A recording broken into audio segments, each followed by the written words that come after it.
Good morning, y'all. Wiggle here.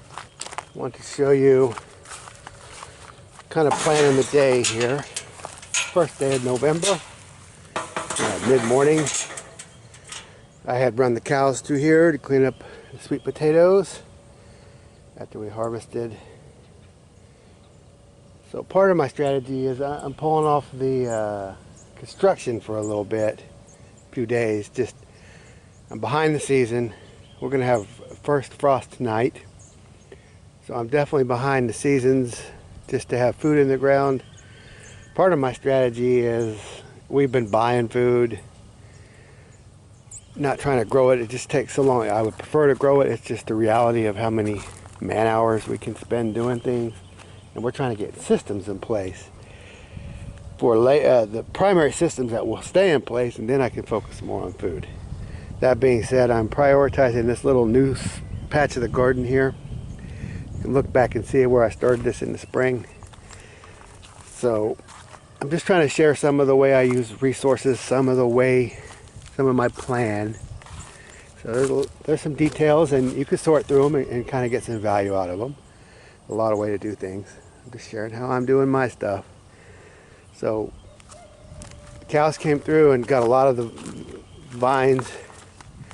So the first thing we're going to do here, we're going to scrape up the rest of the vines and put them in a pile.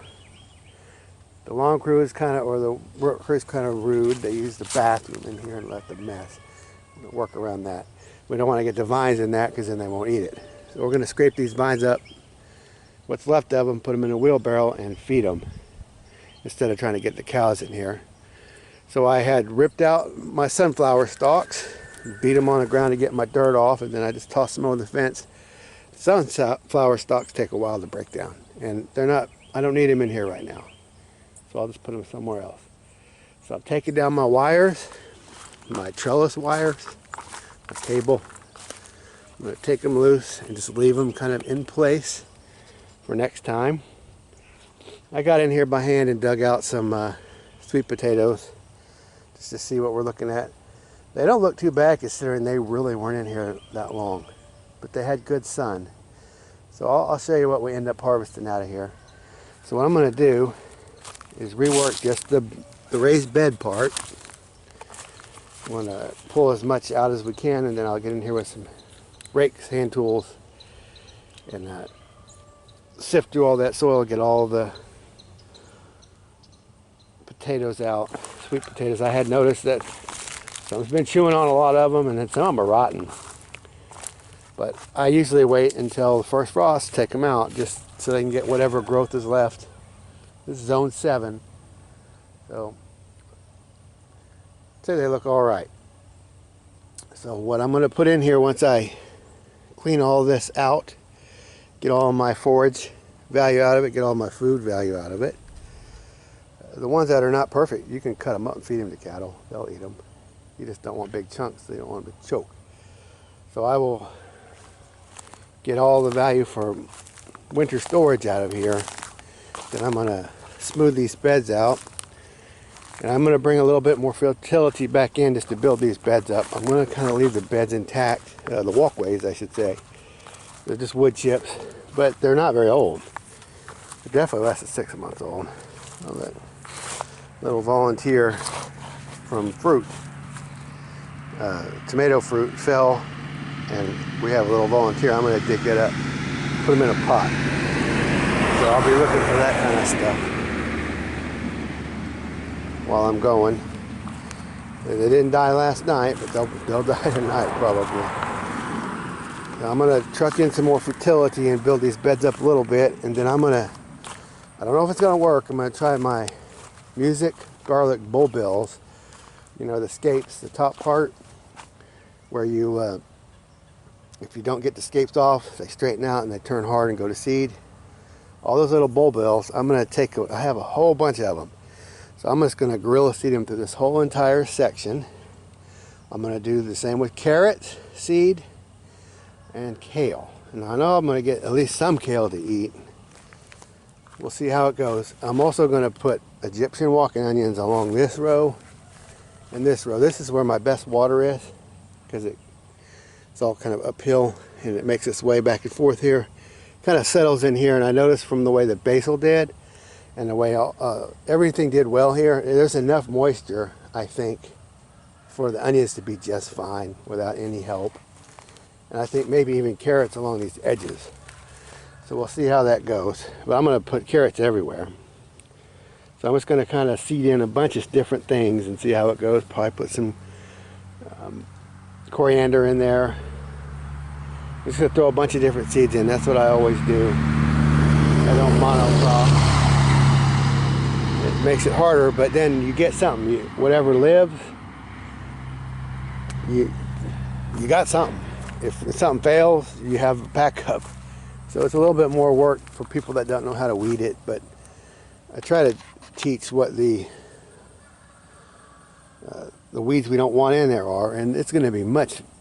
Fall gardening is so much better in a lot of ways. Less pests, less weeds, for sure. But then you got the shorter days. So I'm going to see what kind of food we can get out of this, even though it's November 1st. So I'll keep you updated on that. So I'm going to show you some of the fertility piles I'm going to be using. I'm just going to add a little bit in here, not a whole ton. So I'll be right back with you. So here's some of this nasty dirt from when they put in a culvert for me. Asked them to dump it in the road, dump it back here. I wanted to save it.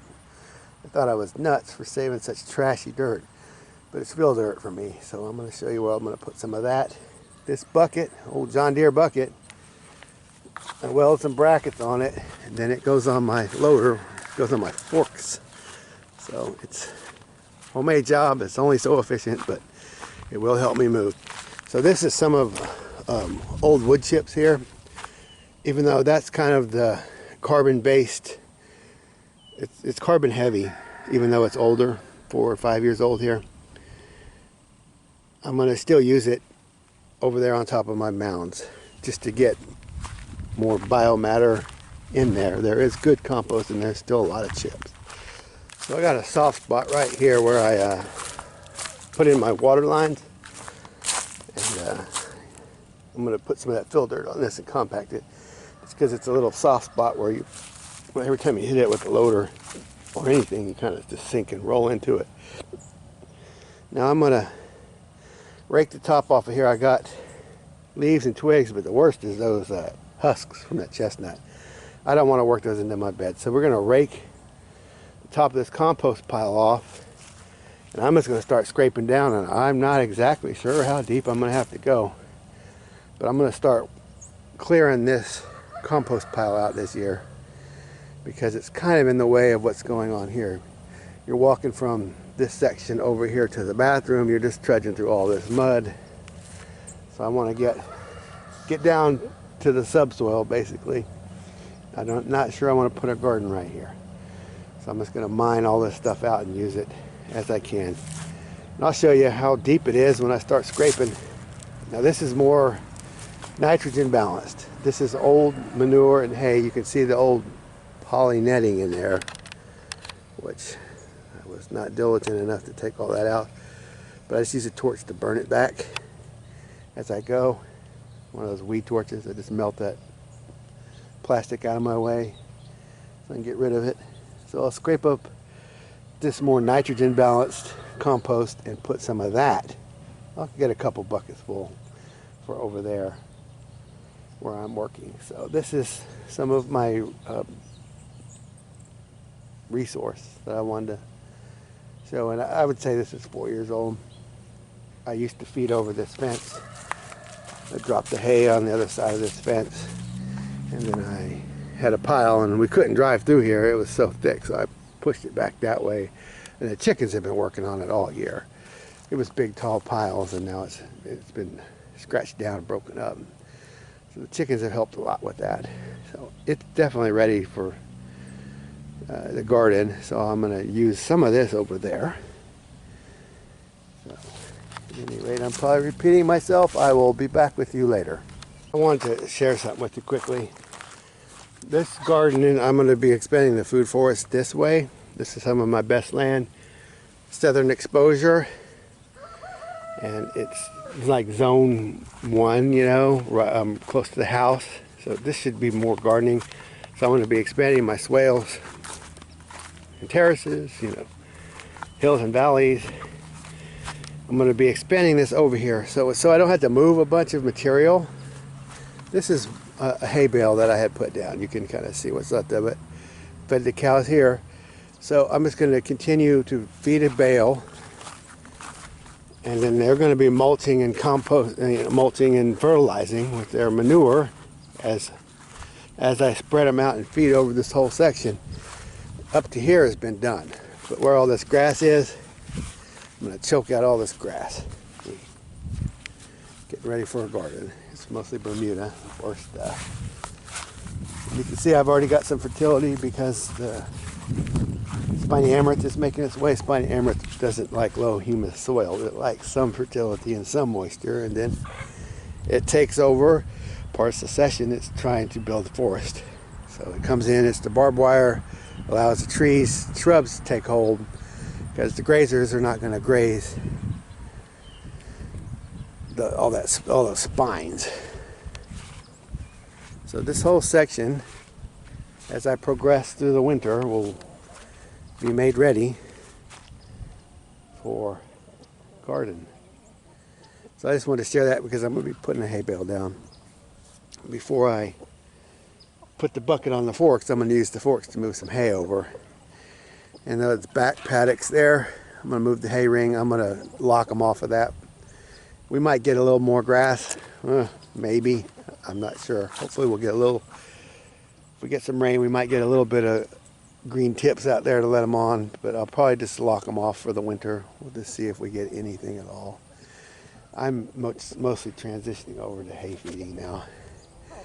1st of November. We'll get a little more grass, but not much.